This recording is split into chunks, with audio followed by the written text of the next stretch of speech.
안녕하세요. 제 신세를 이야기라도 해야 화병이 나지 않을 것 같아 글을 남겨봅니다. 저는 지금 임신 중에 있으며 혼인 취소 소송 중이기도 해요. 지금 너무 힘든 시간을 보내고 있지만 뱃속의 아이를 위해서 이를 악물고 버티고 있답니다.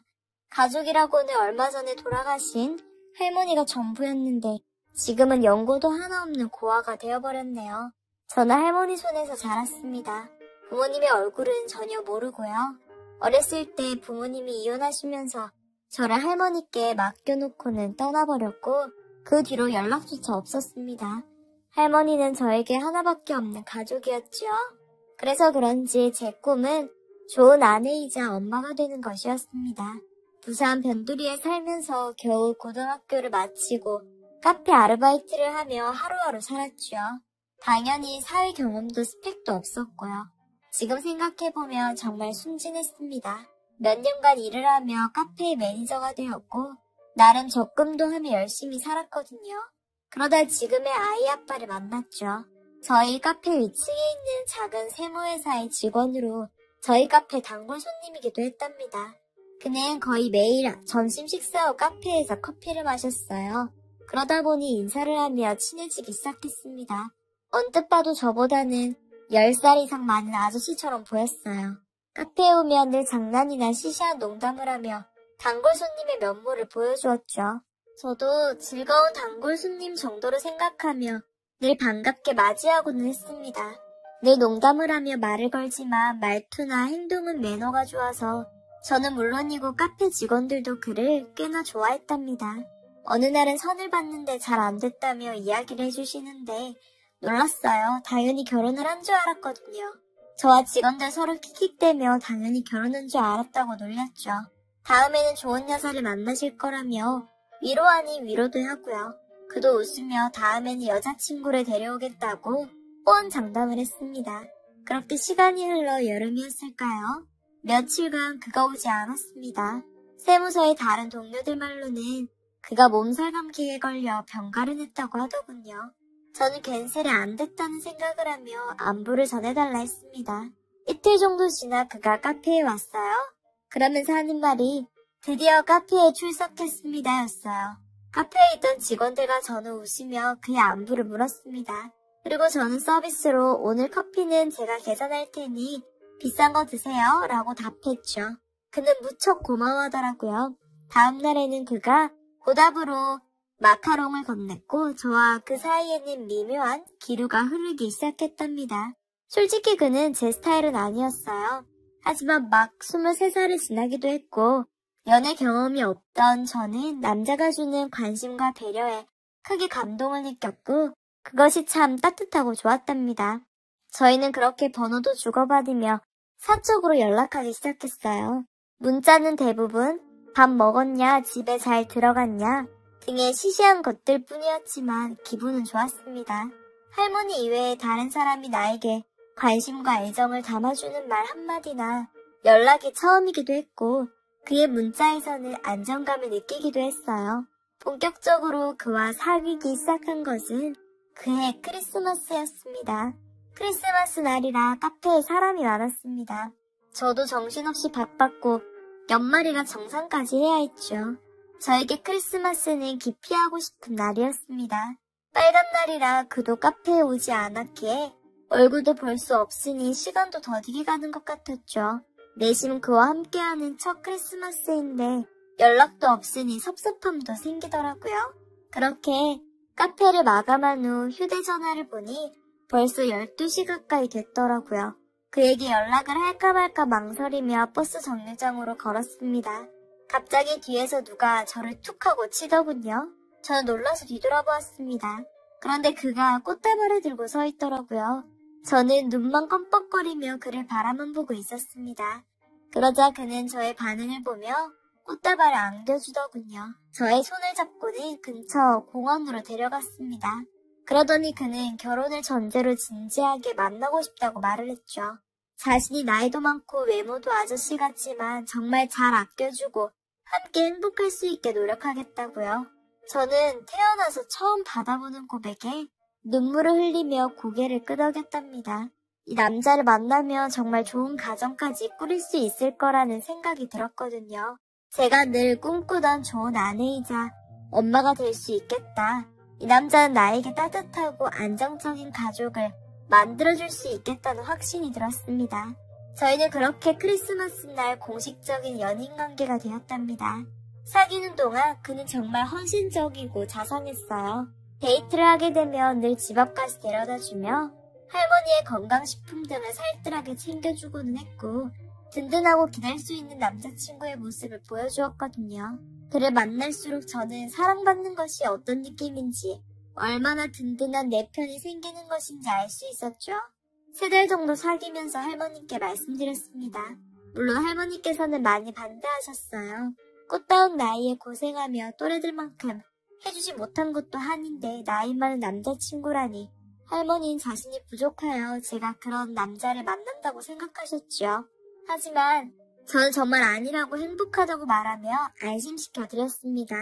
그한테도 말을 했더니 웃으며 이미 예상했다는 반응을 보이더라고요.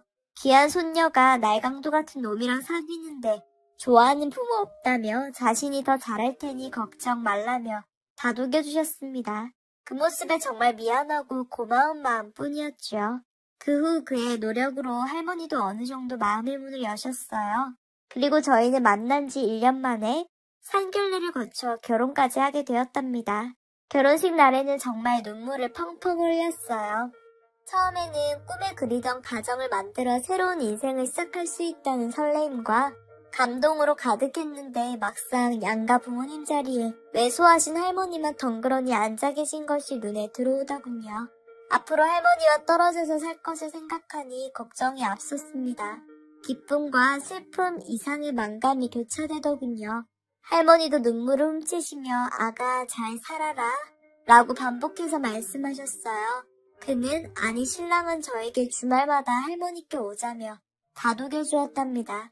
결혼 후 정말 행복했어요.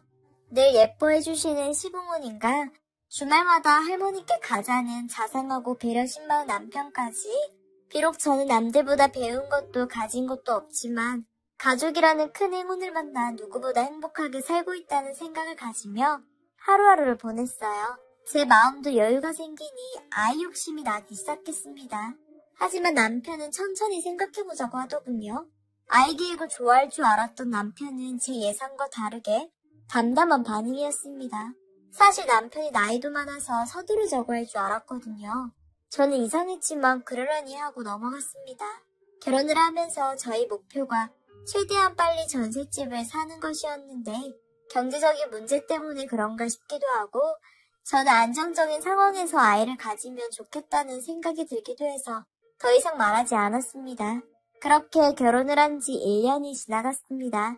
어느 주말에도 할머니와 함께 식사를 하는데 슬쩍 아이 이야기를 꺼내시더라고요. 할머니는 저희 부부 눈치를 보시며 조심스럽게 말씀하셨어요.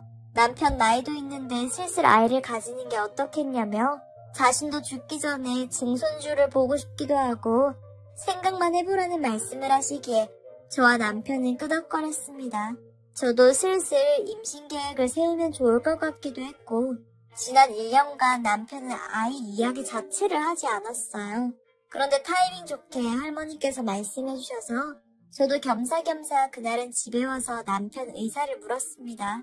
남편은 여전히 좀 더 준비되면 갖자는 말만 하더군요. 전 답답했지만 싸우고 싶진 않아 그냥 넘어갔습니다. 다음날 저는 시댁에 안부 전화를 했어요. 이야기 도중에 우연히 아이 이야기를 하게 되었죠.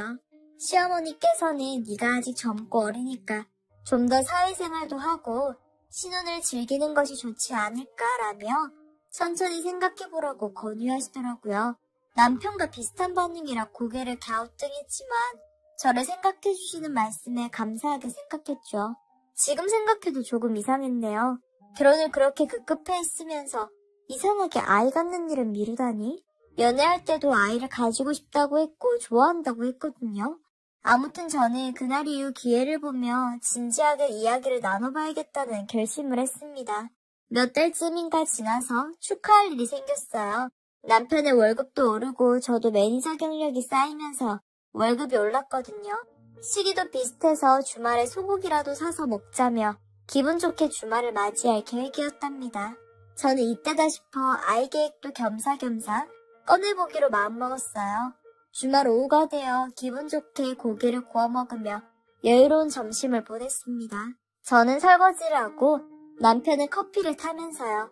식탁에 앉아 서로 커피를 마시는데 남편도 무척이나 기분이 좋아 보였고 이쯤이면 슬슬 이야기를 꺼내기 좋겠다 싶어 말문을 열었습니다. 그동안 마음의 여유가 없었지만 당신이나 나나 어느 정도 마음의 여유가 생긴 듯 하기도 하고 이제 조금씩 임신이나 아이에 대해 진지하게 생각해 볼 때가 된 것 같다고 말입니다. 남편은 저의 조심스럽지만 단호한 이야기에 표정이 굳더니 말없이 커피 잔만 바라보았습니다. 저는 내심 아이를 가지고 싶기도 하고 오랫동안 바라던 일이라 남편의 답을 꼭 듣고 싶었어요. 남편을 바라보며 오늘은 꼭 어떠한 답변이라도 들어야지 하는 마음으로 기다렸습니다. 남편은 아직 준비가 안 된 것 같다는 말을 하며 말끝이 흐리기에 저는 올해를 넘기지 말자고 단호하게 선언했고 남편은 난처한 표정만 지었습니다. 그 뒤 남은 주말은 서로 어색한 침묵만 흘렀고 저도 주말 저녁 출근이 있기도 해서 그대로 내버려 두었답니다. 저는 본격적으로 산부인과에 다녔습니다. 남편에게 통보를 했을 때 남편은 싫은 기색을 보였지만 군소리는 안 하더라고요. 저는 정말 남편이 자신이 없어서 그런 줄 알고 남편을 계속해서 설득하며 임신 계획을 진행했습니다. 그해 초겨울 저는 드디어 임신에 성공했어요. 그토록 꿈꾸던 일이 이루어진 것입니다. 저는 실감이 나지 않았지만 초음파 사진을 보며 알 수 없는 감정을 느꼈어요. 남편은 담담한 표정이었지만 축하한다며 꽃다발을 선물했고 시부모님과 제 할머니께서는 크게 기뻐하시며 고마워하셨죠. 저는 카페에 임신 사실을 알리며 근무 시간을 줄였고 태교에 힘쓰기 시작했답니다. 주변에 도움을 주거나 태교에 대해 알려줄 수 있는 사람이 없었거든요. 산부인과의 소개로 집 근처 센터에서 도움을 받았습니다.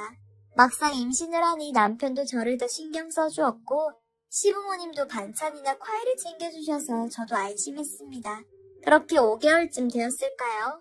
제법 배가 나와 임산부 티가 나기 시작하는데 정말 신기하더라고요. 내 뱃속에 새로운 생명이 자라고 있다니 저는 이 행복이 계속될 줄 알았습니다. 시댁에서 점심을 먹고 과일 주스가 너무 먹고 싶어서 시댁 아파트 상가에 있는 카페에 갔습니다. 남편과 주문을 하고 기다리던 차에 어떤 아주머니께서 남편에게 반갑게 인사를 하시는 겁니다. 그러더니 저를 보시면서 어머, 새댁이 완전 한국 사람이네. 정말 베트남 사람 안 같아서 놀랍네. 라면서 남편에게 말하는 거예요. 저는 이게 무슨 소리인가 해서 저는 한국 사람이라고 했죠. 아주머니가 사람을 착각했나 하고 의심을 하고 있는데 다음 말은 정말 충격적이었습니다. 3년 전에 베트남 여자랑 결혼하고 내가 청첩장도 받았는데 그때 못 가서 미안했어. 제가 남편을 쳐다보자 남편은 사색이 되어 저를 데리고 밖으로 나왔습니다. 저는 이게 무슨 말이냐고 따졌습니다. 남편은 다른 사람이랑 착각한 것 같다고 했지만 정말 기분이 묘하면서 더러웠어요. 솔직히 사람을 착각하기에는 남편의 이름까지 알고 있고 남편도 인사했으니 말이죠. 어쨌든 저는 그날 조용히 돌아왔고 남편도 눈치를 살피며 황당한 일이라고 얼버무렸습니다. 저도 기분만 더러워져 그 일을 머릿속에서 지워버렸습니다. 4주가 흘러 다시 시댁으로 갔습니다. 제가 마침 평일 근무가 없는 날이었거든요.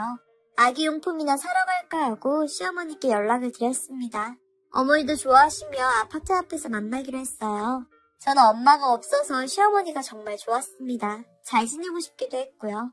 아파트 앞에서 시어머니를 기다리는데 그때 그 아주머니가 저에게 말을 거시는 겁니다.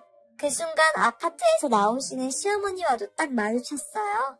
아주머니는 어머니께 인사하며 막 질문을 하기 시작했는데 저는 뭔가 이상하다는 것을 직감했습니다. 그 집 아들 재혼했어? 이 새내기랑 한 거야? 시어머니도 사색이 되었고 저도 사색이 되었습니다. 시어머니는 무슨 소리냐며 화를 내시며 저를 데리고 가시려고 했어요. 저는 아주머니를 보며 무슨 말이냐고 따지며 버티고 섰습니다. 아주머니도 무언가 잘못된 것을 느끼셨는지 난색을 포하셨죠. 저는 아주머니를 붙잡고 이것저것 캐물었어요. 시어머니는 저를 끌고 가시려고 애를 쓰셨고 아주머니 말을 들으며 저는 시어머니께도 따지고 들었습니다. 사실 남편은 3년 전에 베트남 여자랑 결혼했다고 해요. 시어머니께서도 아니라고 우기시다가 결국 미안하다고만 말만 하시며 고개를 숙이셨어요. 저는 너무 충격을 받아서 택시를 타고 제 할머니 집으로 돌아왔답니다.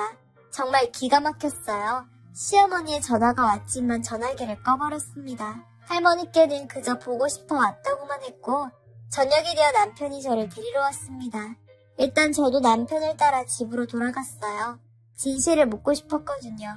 남편은 무릎을 꿇고 전부 사실이라고 이야기했습니다. 하지만 결혼 후 그 여자는 한 달 정도 살다가 돈을 챙겨 베트남으로 돌아가 버렸다고 했어요. 저를 사랑해서 거짓말을 했다는 말과 함께 아이를 생각해서 한 번만 용서해달라고 했습니다. 남편한테 화를 냈다가 원망도 했습니다. 그리고 또 거짓말이 있냐고 물었더니 주저하다가 아이가 있다고 하더군요. 그 한 달 만에 임신을 했고 여자한테 지속적으로 양육비와 생활비를 보내고 있다고 말이에요. 만약 아이를 데려오면 부모님께서 키울 거니 걱정 말라는 말을 하는데 순간 제가 잘못 들었나 싶었습니다. 아이라니요. 그럼 결혼 생활 동안 아껴가며 돈을 모은 것이 다 그 여자 밑으로 들어갔으며 1년 반 동안 아이를 기피한 이유가 그 아이의 존재 때문이었나? 아이가 만약 한국에 온다면 내가 키워야 하나? 온갖 생각이 스쳐갔습니다. 갑자기 배가 아프기 시작했고 응급실까지 갔습니다. 배신감이 너무도 커서 저는 어쩌면 좋을지 몰라 짐을 싸서 할머니 집으로 들어갔어요. 모든 사실을 아신 할머니는 저를 안고 울기만 하셨습니다. 할머니의 눈물을 보자 억장이 무너지는 것 같았어요. 그 뒤로 할머니는 몸이 안 좋아지셨고 병원에 입원까지 하게 되셨습니다. 저도 카페 일에 할머니 병간 후에 뱃속에 있는 아기에 너무 지쳐갔습니다. 남편은 매일 용서를 구하다가 화를 냈다가 하며 저를 괴롭혔고요. 저는 그저 평범한 가정을 꾸려 남편과 아이와 행복하게 살고 싶었는데 할머니는 급성 폐렴으로 악화되어 한 달 만에 돌아가셨습니다. 이제는 내 편이 아무도 없다는 생각에 서러웠어요. 장례식을 치르는 동안 남편과 시부모님은 저를 많이 도와줬고 저도 지치기도 했고 남편과 다시 살아보기로 결심했습니다. 장례식 마지막 날 남편이 갑자기 전화를 받고 나가더니 보이지 않더군요. 장례식이 끝날 때까지 보이지 않았지만 회사에 일이 생겼나 보다 했습니다. 저는 그러려니 하고 잠시 화장실에 갔는데 화장실 문 밖에서 전화통화 소리가 들리더군요. 시어머니의 목소리 같았습니다. 공항은 잘 도착했고 아이는 어때? 이제 며느리도 가족도 없고 하니 다시 잘 다독여서 함께 살아라. 마침 할머니가 돌아가셔서 다행이지. 남은 가족도 없으니 지가 별 수 없지 뭐. 아이도 키우다 보면 정들겠지. 저를 2번 죽이는 말이었습니다. 가족이 없다는 말과 할머니가 잘 돌아가셨다는 그 말이 제 가슴에 비수가 되어 돌아왔습니다. 저는 그렇게 서럽게 울다 독한 마음을 먹었어요. 혼자서도 당당하고 떳떳하게 잘 살 수 있다는 것을 보여주고 싶었습니다. 저는 그 다음날 짐을 싸서 할머니 집으로 들어왔어요. 그리고 사기 결혼으로 혼인 취소장을 접수했습니다. 지속적으로 저에게 연락이 오고 카페로 찾아와서 직장도 그만두고 이사도 했습니다. 저에게 왜 이런 일들이 생겼는지 앞으로 태어날 아기에게 너무 미안하기만 합니다. 복지센터와 상담사 선생님들의 도움을 받으며 버텨내고 있지만 솔직히 두렵습니다. 제가 바라던 평범하고 행복한 가정은 사라져버렸으니 말이에요. 이렇게 푸념이라도 하니 속이 조금 나은 것 같습니다. 지금 너무 절망적이고 힘들지만 아직 좋은 엄마가 되는 기회는 있는 것 같다는 생각을 되새기며 버텨보려고 합니다. 다들 제 이야기를 들어주셔서 감사합니다.